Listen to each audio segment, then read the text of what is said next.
জনাব তারেক রহমান সাহেব বিএনপির চেয়ারপারসন। তিনি বাংলাদেশে আসার পর থেকেই তার যারা শত্রু, বিরোধী পক্ষ প্রাণান্ত চেষ্টা করছেন তাকে হেয় করার, ছোট করার, বেইজ্জতি করার। এক্ষেত্রে তার যে অতীত ব্যাকগ্রাউন্ড, সেই অতীত ব্যাকগ্রাউন্ডের ছোট ছোট বিষয়গুলো, ভুলে যাওয়া বিষয়গুলো বা যে বিষয়গুলো মোটামুটি নিষ্পত্তি হয়ে গেছে, সে বিষয়গুলো আবার নতুন করে সামনে আনা হচ্ছে বিভিন্ন মিডিয়ার মাধ্যমে। আজকের সেই ভিডিওতে ইন ডিটেলস বলবো না, অন্য একটা ভিডিওতে বলবো। কিন্তু সাম্প্রতিক সময় তার লেখাপড়া নিয়ে, বিশেষত প্রাতিষ্ঠানিক যে যোগ্যতা, সেই যোগ্যতা নিয়ে প্রশ্ন করা হচ্ছে। বেশিরভাগ সমালোচনাকারী নির্মম এবং নিষ্ঠুরভাবে বলার চেষ্টা করছেন যে তিনি একেবারেই মন্দ ছাত্র ছিলেন।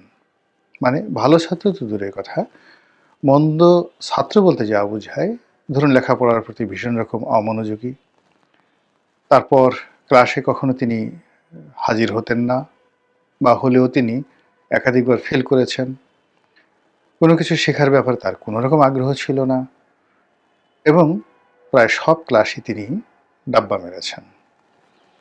এভাবে ধাক্কাতে ধাক্কাতে অনেকগুলো স্কুল, কলেজ এগুলো সব পাড়ি দিয়ে তারপর তিনি সাকুল্যে এসএসসি অর্থাৎ ইন্টারমিডিয়েট পাশ করেছেন। আর সেই ইন্টারমিডিয়েট পাশ করতে গিয়ে অনেকগুলো কলেজ এবং অনেকগুলো যাকে বলা হয় স্কুল তিনি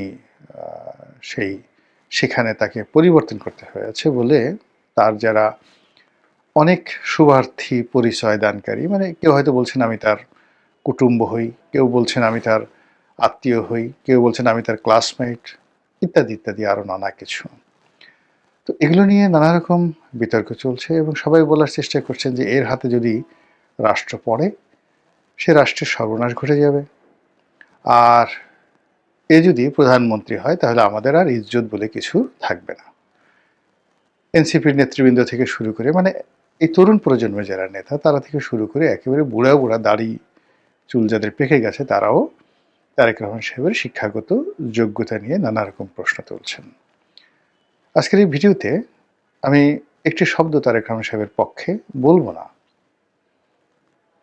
কিন্তু আমি শুধু যে জিনিসটা বলতে চাই সেটা হলো রাজনীতি এমন একটা বিষয় যে বিষয়টি মূলত রাজরক্ত বা রাজনীতির লিগেসি, এই দুটো বিষয় লাগে।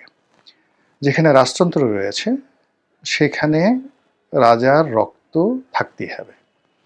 এমনও ঘটনা ঘটেছে, তারেক রহমান সাহেব তো এখন 60 বছরের একজন পৌর মানুষ, ইন্টারমিডিয়েট পাস, অ্যাটলিস্ট তো মানে কলম দিয়ে দস্তখত করতে পারেন। কিন্তু এমনও ঘটনা ঘটেছে, বড় সাম্রাজ্য, বাংলাদেশের চাইতে 100 গুণ বড়, এই সাম্রাজ্যের রাজরক্তের ধারক একজন অবোধ শিশু নয়, মানে মাতৃগর্ভে এসেছে, মানে এমন অবস্থায়, মানে মহারানী বা রাজরানী প্রেগন্যান্ট হয়েছেন, এমন অবস্থায় রাজা মারা গেছেন। ওই যে প্রেগন্যান্ট হয়েছেন তাকে প্রতিভূ মনে করে রাজসিংহাসন খালি রাখা হয়েছে, রাজকর্ম চলেছে। তারপর ভূমিষ্ঠ হয়েছে, ভূমিষ্ঠ হওয়ার পরে 15 বছর পর্যন্ত তিনি সেই যে রাজকুমার, তিনি সেই রাজর্ষি যিনি রয়েছেন বা রাজগুরু যিনি রয়েছেন তার অধীনে সব কিছু শিক্ষা গ্রহণ করে তিনি সিংহাসনে বসেছেন। এরবারে 1 বছরের 6 মাসের এমনকি 1 মাসের নবজাতক রাজরক্তের ধারক হয়ে সিংহাসনে বসেছেন। অসংখ্য ঘটনা হয়েছে। আপনাদের ধৈর্যচ্যুতি ঘটাতে চাই না রাজরক্তের ব্যাপারে। দ্বিতীয়ত হলো যে রাজনীতির লিগেসি, অর্থাৎ যেখানে রাজতন্ত্র নেই, যে কোনো একটা সিস্টেমে সেখানে চলছে, সেটা ধরুন প্রাচীন গ্রিক রীতি কিংবা রোমান সাম্রাজ্যের যে প্রাথমিক দিকে গণতন্ত্র ছিল, সেই গণতন্ত্র জুলিয়াস সিজারের আগ পর্যন্ত প্রায় 700 বছরের গণতন্ত্র। তো সেই গণতান্ত্রিক সিস্টেমে দেখা গেল যে সিনেটর যিনি হচ্ছেন, কনসাল জেনারেল হচ্ছেন, সবারই একটা পারিবারিক ট্র্যাডিশন লাগতো। তো সেই এলিট পরিবারতন্ত্রের বাইরে গিয়ে কখনোই ৭০০ বছরের যে রোমান ডেমোক্রেসি, সেই রোমান ডেমোক্রেসি কখনো যেতে পারেনি। একইভাবে ইংল্যান্ডে টিল নাও, এখন পর্যন্ত ইংল্যান্ডের যে অভিজাত সম্প্রদায়, রাজনীতি ঘুরে ফিরে তাদের মধ্যেই আছে। বাইরে থেকে হয়তো আশ্চর্যজনকভাবে কেউ হয়তো আসেন, কিন্তু এদের সংখ্যা কোনো পার্সেন্টেজে পড়ে না। সেখানে লর্ডসভার সদস্য কিংবা হাউস অব কমন্সের যারা সদস্য হন, অলমোস্ট সবাই একটি পারিবারিক লিগেসি ধারণ করেন। এছাড়া সম্ভব নয়।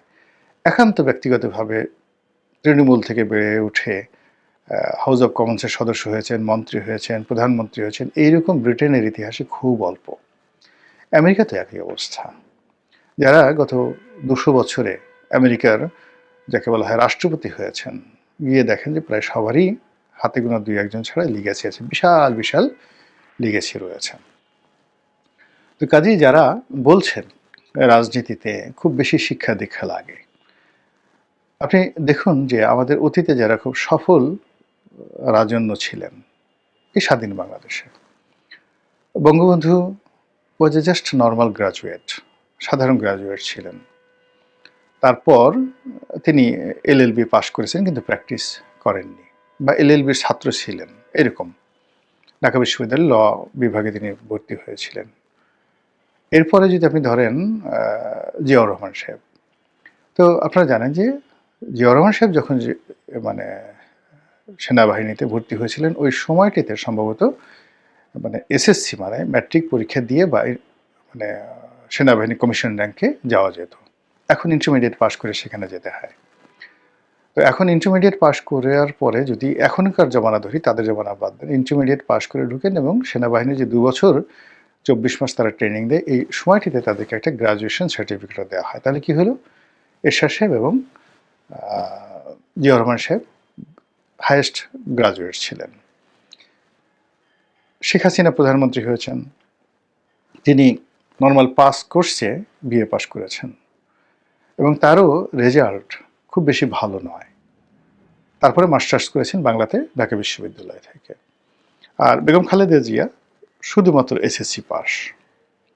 এখন শুধুমাত্র এসএসসি পাস বেগম খালেদা জিয়া, আপনি গিয়ে দেখেন যে তিনি যে রাজনীতিতে সফল হয়েছেন এবং সেই এসএসসি পাস হওয়ার কারণে তার ক্যাবিনেটে আশেপাশে যত শিক্ষিত, সম্ভ্রান্ত, মর্যাদাবান লোকজনের সমাবেশ তিনি ঘটাতে পেরেছিলেন, তার সঙ্গে কেবলমাত্র বঙ্গবন্ধুর ক্যাবিনেটের তুলনা করা যেতে পারে। অর্থাৎ যে কোনো ক্যাবিনেটের চাইতে বেগম জিয়ার ক্যাবিনেট লেখাপড়া জানা, শিক্ষিত, সজ্জন, রাজনীতি বিশারদ ছিলেন। কাজে এখানে আসলে একজন মানুষ তার যে উইল ফোর্স, তার ভিতরে যদি বাই বর্ন মানে জন্মগতভাবে অপরাধ করার প্রবণতা না থাকে এবং তিনি যদি মানসিকভাবে বিকারগ্রস্ত না হন, পাগল নিরোর মতো, সম্রাট ক্লডিয়াস নিরোর মতো পাগল না হন, অথবা তিনি সেই দস্যু বাদশায়ে সাক্ষ্য, আফগানিস্তানের এক বিরাট ডাকাত, হঠাৎ করে সেই সিংহাসনে তিনি বসে পড়েছিলেন, এইরকম যদি না হন, তাহলে প্রধানমন্ত্রীর পদ, রাজার পদ, প্রেসিডেন্টের পদ, যেটি সরকারের প্রধান এক্সিকিউটিভ হোক না কেন, তার আশেপাশে এরকম একটা সিস্টেম গড়ে ওঠে, সেই সিস্টেমের মধ্যে তিনি ভালো কাজ করতে পারেন। এখানে যে কোনো সরকারের প্রধান ব্যক্তি, তাকে যদি ভালো করতে হয়, সবার আগে তার এ গ্রুপ অফ জুয়েলস লাগবে, 9 জুয়েলস, 10 জুয়েলস বা 12 জুয়েলস। পৃথিবীর সব রকম শাসন ব্যবস্থা এবং পৃথিবীর সকল অঞ্চলে যারা খুব সফল হয়েছেন, তাদের বড় একটা লাইব্রেরি ছিল, বাইতুল হিকমা ছিল রাজাদের। রাজা হয়তো পড়াশোনাই করতে পারতেন না, কিন্তু তারা অনেক পণ্ডিত ছিল, তারা ওই লাইব্রেরি থেকে তাকে পড়ে পড়ে শোনাতেন। সম্রাট আকবরের ক্ষেত্রে এটা প্রযোজ্য। দ্বিতীয়ত হলো তাদের আশেপাশে মন্ত্রী মিনিস্টার রূপে, আমির উমরা রূপে, উজির নাজির রূপে বড় বড় পণ্ডিত ব্যক্তি, কখনো কখনো বিদেশি বিশেষজ্ঞ ছিল। ইবনে বতুতা যেমন চিফ জাস্টিস ছিলেন, তো ওই জমানাতে তার মতো বুদ্ধিমান লোক খুব অল্প ছিল। কার ছিলেন? মোহাম্মদ বিন তুগলকের। তো এরকম অনেক বিদেশি হিউয়েন সাং থেকে শুরু করে চীনা পরিব্রাজক যারা ছিলেন, আমাদের বাংলাদেশে এসেছেন, ভারতবর্ষে এসেছেন, তারা সবাই স্বল্প সময়ের জন্য হলেও রাজকর্মে অংশগ্রহণ করেছেন। এইভাবে ইউএন নবাব সিরাজউদ্দৌলার সেনাবাহিনীতে ফরাসি সেনাপতি ছিলেন শিফরে। তো সেই দিক থেকে তারেক রহমান সাহেবের কি লেখাপড়া করেছেন, কি পাস দিয়েছেন, এটা বড় বিষয় নয়। বিষয়টা হলো যে তিনি জ্ঞান এবং জ্ঞানী এই দুটো বিষয় সম্পর্কে তার ধারণা আছে কিনা। অর্থাৎ তিনি মোটামুটি একজন জ্ঞানী, একেবারে মোটামুটি একজন জ্ঞানী, কিন্তু তিনি কারা জ্ঞানী ব্যক্তি তাদেরকে তিনি চিনতে পারেন। তিনি যদি কেবলমাত্র জ্ঞানী লোকদেরকে চিনতে পারেন, এটা তার প্রথম যোগ্যতা। দ্বিতীয়ত হলো যে কিছু মানুষ আছে বোকা, নির্বোধ, হিংসুটে। তারা জ্ঞানী লোকদের সাথে শত্রুতা করে, লেখাপড়া জানে না লোক দেখলেই তাদের মেজাজ গরম হয়ে যায়, মাথা খারাপ হয়ে যায় এবং ঝেঁটিয়ে ঝেঁটিয়ে তার রাজ্য থেকে জ্ঞানী লোকদেরকে তারা তাড়িয়ে দেয়। যেমন হীরক রাজার দেশের যে রাজার কাহিনী বলা হচ্ছে ওই রকম। তো তারেক রহমান সাহেব তার আশেপাশে যারা আছেন, আপনি তাদের শিক্ষাগত যোগ্যতা দেখেন, পরিবেশ দেখেন, পরিস্থিতি দেখেন, সেখানে কি মনে হয় যে তিনি কি জ্ঞানী গুণী লেখাপড়া জানা মানুষ তাদেরকে অবজ্ঞা করেন, অপমান করেন, দূর দূর করে তাড়িয়ে দেন, নাকি তাদের একটা সমাবেশ ঘটান? সেক্ষেত্রে তার ইন্টারমিডিয়েট পাস, এটার পরিবর্তে তার স্ত্রী যে অত্যন্ত উচ্চশিক্ষিতা, এবং সে উচ্চশিক্ষিতা মানে মেডিকেল থেকে ডাক্তারি পড়া বাংলাদেশে তো জেনে তেন বিষয় নয়। তার বাবা নৌবাহিনীর প্রধান ছিলেন, মানে জুবাইদুর রহমানের। তো সেখান থেকে আবার ইংল্যান্ডে গিয়ে তিনি বাংলাদেশে থেকে আবার তিনি বিসিএস পাস করেছেন। বিসিএস পাস করতে জেনে তেন বিষয় নয়। আবার বিসিএস পাস করে চাকরি করেছেন। বিদেশে গিয়ে আবার উচ্চতর ডিগ্রি নিয়েছেন, সেটা এফসিপিএস ডিগ্রি বা ডক্টরেট ডিগ্রি, যে কোনো একটা ডিগ্রি তিনি সেখানে নিয়েছেন। এবং ইংল্যান্ড থেকে ডক্টরেট করা বা এফসিপিএস করা, এফআরসিএস করা, যে উচ্চতর ডিগ্রিগুলো রয়েছে, এগুলো চারটিখানি কোনো বিষয় না, সেই কাজগুলো তিনি করেছেন। তো সেই কাজগুলো করার পরে যেটা হয়, স্বামী যদি ভেগাবান হয়, বেকুব হয়, আমরা যাকে বলি অথর্ব গর্দভ হয়, তো এরকম উচ্চশিক্ষিতা যারা রমণী, তারা সঙ্গতির কারণে উদ্যত হন, অহংকারী হয়ে পড়েন এবং স্বামীকে ছাগলের মতো ঘুরাতে থাকেন। এখন এক্ষেত্রে তারেক রহমান সাহেব এবং বেগম জুবাইদা রহমান, তাদের দুজনের আপনি রসায়ন দেখেন। আমরা তো জুবাইদুর রহমানকে দীর্ঘদিন দেখেছি, কখনই কি তার আচার আচরণে দেখেছেন যে তারেক রহমান সাহেবকে তুচ্ছ-তাচ্ছিল্য করার কোনো রকম ন্যূনতম সিমটম তার বা তার কন্যার আছে? তার কন্যাও তো উচ্চ শিক্ষিতা, তিনি ব্যারিস্টার অ্যাট ল। তো আপনি শিক্ষা মানে একটা জিনিস, আর শিক্ষা এটা মানুষকে প্রচণ্ড অহংকারী করে তোলে। তো সন্তান যদি শিক্ষিত হন, বাবা যদি লেখাপড়া না জানেন, বেকুব হন, তাহলে সন্তানও বাবাকে তুচ্ছ-তাচ্ছিল্য করেন, এতে কোনো সন্দেহ নেই। স্ত্রী করেন, মাকে অনেক সময় শিক্ষিত সন্তানরা ধমক দেয়, তুমি কি বুঝো, চুপ করো। তো সেই ক্ষেত্রে তারেক রহমান সাহেবের সঙ্গে তার যে পারিবারিক যে বন্ডেজগুলো রয়েছে, পরিবারের যে কজনই তার আত্মীয় স্বজন আছে তাদের সঙ্গে তার যে সম্পর্কটা, সেখানে আপনি দেখুন যে তারেক রহমান সাহেবের মর্যাদাটা কি অসম্মানিত, বা যাকে বলা হয় আপনার কাছে খুব অসামঞ্জস্যপূর্ণ মনে হয় কিনা। আমি যতটুকু দেখেছি সেখানে মনে হচ্ছে যে পরিবারের সব লোকজন তাকে ভালোবাসেন, মান্যগণ্য করেন এবং সমাজে চলতে গিয়ে সবসময় পুরুষ হিসেবে, নেতা হিসেবে, সম্মানিত ব্যক্তি হিসেবে তার অর্থাৎ তারেক রহমান সাহেবের মর্যাদাকে পরিবারের লোকজন আপহোল্ড করেন, এটা আমার কাছে মনে হয়েছে। তো কাজেই কেবল ইন্টারমিডিয়েট পাস করেছেন বা অতীতে যে কোনো একটা বদনামের সঙ্গে জড়িত হয়ে পড়েছেন, সেটা অনভিজ্ঞতা প্রসূত হতে পারে, সঙ্গদোষে লোহা ভাসে এরকম হতে পারে, মন্দ লোকের সংস্পর্শ মানুষকে খারাপ করে ফেলতে পারে, অনেক সময় শয়তানের ধোঁকাবাজিতে মানুষ খারাপ কাজ করে ফেলতে পারে। কিন্তু মানুষ যদি অনুশোচনা করে, তারপরে শেষে অতিথিদের অভিজ্ঞতা থেকে তারা অভিজ্ঞতা সঞ্চয় করে এবং নিজেকে পরিশুদ্ধ করার চেষ্টা করে, তো সেক্ষেত্রে দেখা গেল যে তার যে আর্ত উন্নয়ন, আত্মশুদ্ধি, ওটি পৃথিবীর জন্য খুবই উপকারী হয়ে পড়ে।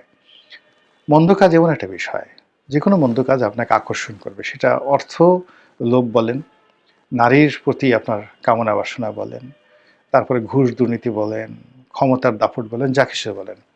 কিন্তু কেউ যদি এই কাজগুলো একবার করে ফেলে, করার ফলে তার যদি একটা শিক্ষা হয় এবং সে যদি বুঝতে পারে যে এই জিনিসগুলো ভালো না, তাহলে ওই লোকের দ্বারা ভবিষ্যতে এত ভালো কাজ হয় ক্ষেত্র বিশেষে, যেটি বলার মতো নয়।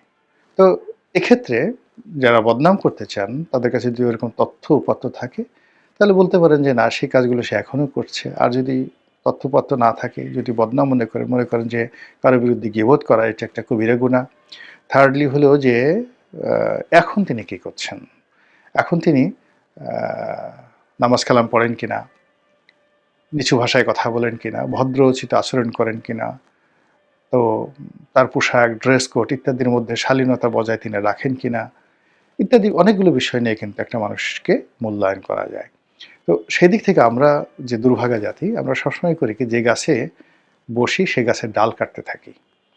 এখন আমাদের দেশে রাজনীতির অঙ্গনে যারা শীর্ষ নেতৃত্ব রয়েছেন, সেটা তারেক রহমান সাহেব বলেন, ডক্টর শফিকুর রহমান বলেন, অন্যান্য যে সকল ধরুন বিএনপি, তারপরে জামাত, এরপরে এনসিপি, ডক্টর মোহাম্মদ ইউনূস, তাকে কেন্দ্র করে যে লোকগুলোকে এই মুহূর্তে আপনারা দেখছি, মূলত রাজনীতির সার্কেলে এদের বাইরে রাতারাতি যাওয়া সম্ভব নয়।